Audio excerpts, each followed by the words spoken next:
I'm going to tell you a story. This is a true story. The name of this story is The Twins Who Thought They Couldn't Fly. Once upon a time, there were identical twins. Oh, they were old enough to fly, for they were birds after all.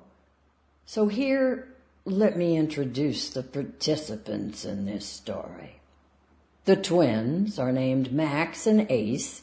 Mom, her name is Mom, named the twins Max and Ace because right from the beginning she could see the boys would need strong names.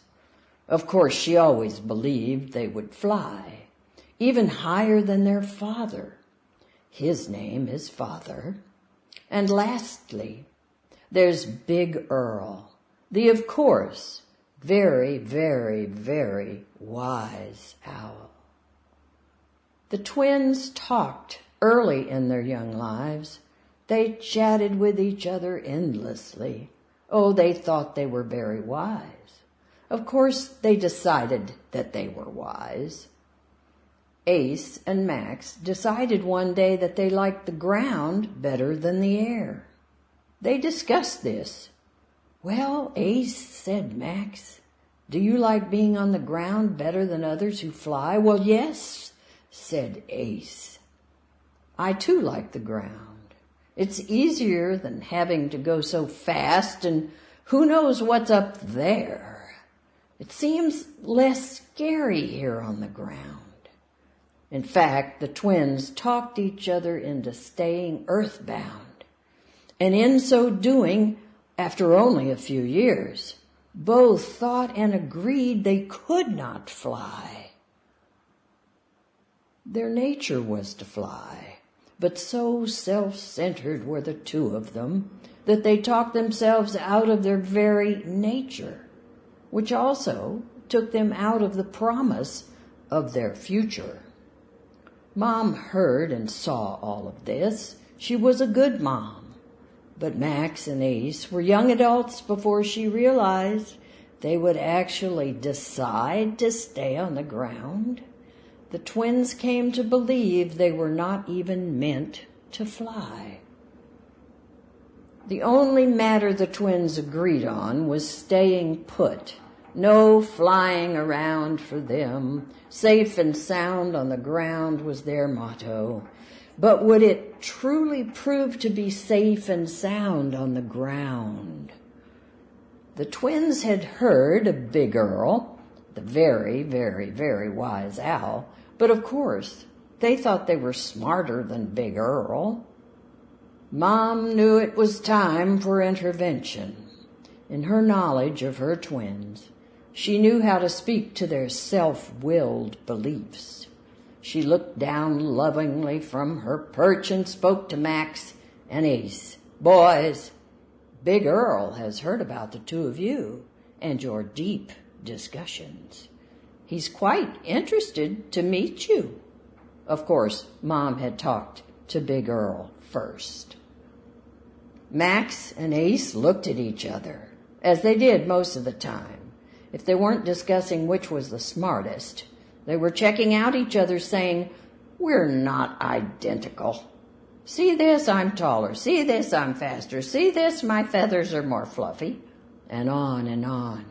Yet they agreed to meet Big Earl, as they certainly had much to teach him and add to his reputation for being wise. Ace and Max walked over to a tree not far away. This was where Big Earl could be found most of the time. And so it was. Big Earl looked down to where Max and Ace stood, under him. "Hello, up there," said Ace and Max. "You may not know us, but everybody knows who you are, Big Earl." "Oh, hello, boys," said Big Earl. "Actually, some have mentioned you as the ground-bound twins." When you dabble in doubt, you will grow stout. Ace and Max took these salutations to be admirable, for they thought so much of themselves. Big Earl, on the other hand, was already speaking wisdom to them. "How can I help you?" said Big Earl. "Well, our mom said you would like to meet with us." Big Earl said, "I have heard you boys prefer the ground rather than your true nature, which is to fly." "Oh, no, it's not like that," say the twins. "We weren't meant to fly, and we are safe and sound on the ground. We have no questions. We're just fine." Says Big Earl. In a minute, Big Earl continues. "You have taken yourselves out of your purpose and promise for the future. In this picture you have presented of yourselves, I wanted to meet you to understand how you arrived at this staying put attitude and belief. It takes quite a lot of conflicting thoughts to arrive at a place where you just stay put. For you are birds, after all." "Oh, we can tell you," say Max and Ace. "Don't worry, Big Earl. We have been talking and talking and chatting all of our lives to one another. We've had many amazing thoughts, and we're happy with our conclusion, so that must mean it's the right one for us." Max and Ace both speaking, taking turns, as their thoughts are the same anyway.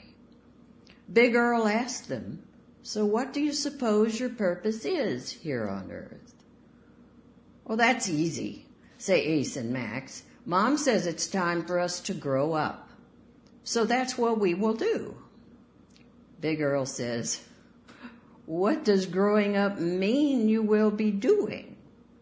"Oh, we haven't decided yet," say Max and Ace. Big Earl says, "There is much to learn about being a bird." "Well, our mom has taught us some, but we went off on our own early," say Max and Ace. "And our father is way, way high up, so we are told. We don't know what possibly could be way up there. So we stay put, safe and sound on the ground. May I speak freely to you boys, as you are here now anyway? You see, it's my purpose to impart parts of knowledge regarding growing up." "Oh, yes," say Max and Ace. "We will just sit down here, and certainly you may speak." Big Earl begins. And Big Earl does not teach baby stuff, for the boys are older than they like to realize, and it's just plain time. Big Earl begins. "Self-absorption is not sustainable where your father flies and resides in the heavenlies.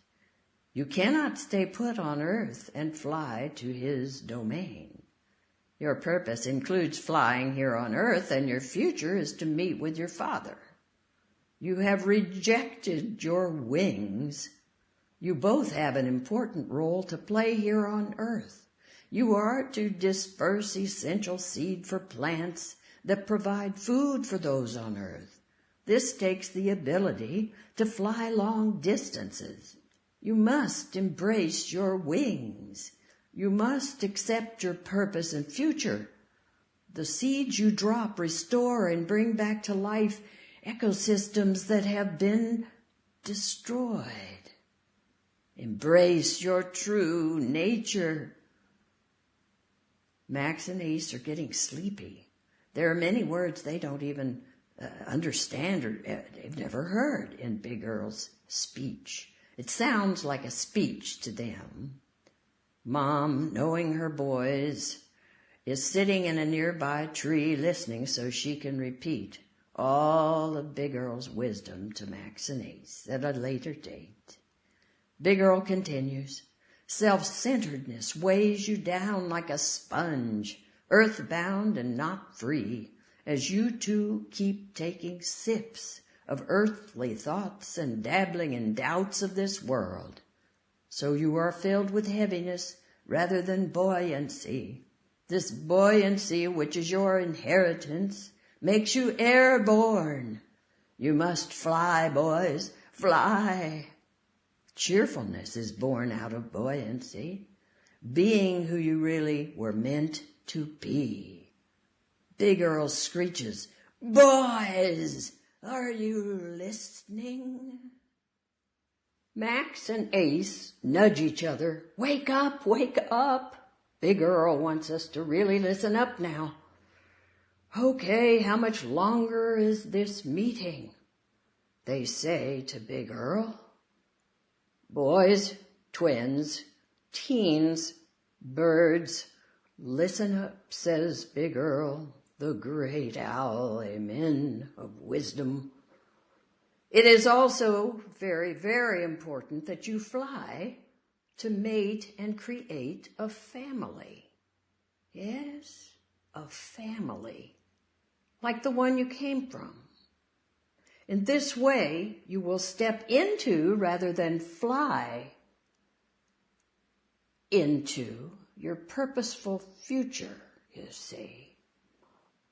Yes, right now, unless you mate and create a family, you will just be walking, stepping right out of your purposeful future, which you must fly into.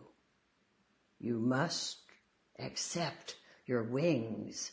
All is important to you creatures' survival. And help to others. Yes, life is such a gift. Do you have a question? Well, yes. Do we have to have a family? Like we said, say Max and Ace, we're fine just the way we are. Big Earl says, what is just fine to you twins does not make it fine for others. Do you think of others and how you impact them? No, say Max and Ace, not at all. We figure if we stay out of trouble, there will be no worries, no problems. So we just stay put, safe and sound on the ground, easy living. You have a lot more to learn, says Big Earl. So now tell me about your father. Ace and Max say, well, what we know is that he left early, so that's why we went out on our own early. So we made our own decisions early. Mom didn't even have to teach us much because we're both just so smart.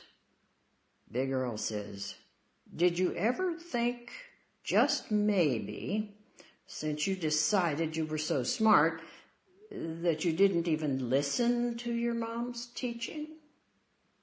Ace says, well, that doesn't even make sense, right, Max? Right. We already knew what she was teaching. Big Earl then takes a big, deep breath and says to himself, these boys are stay-put stock.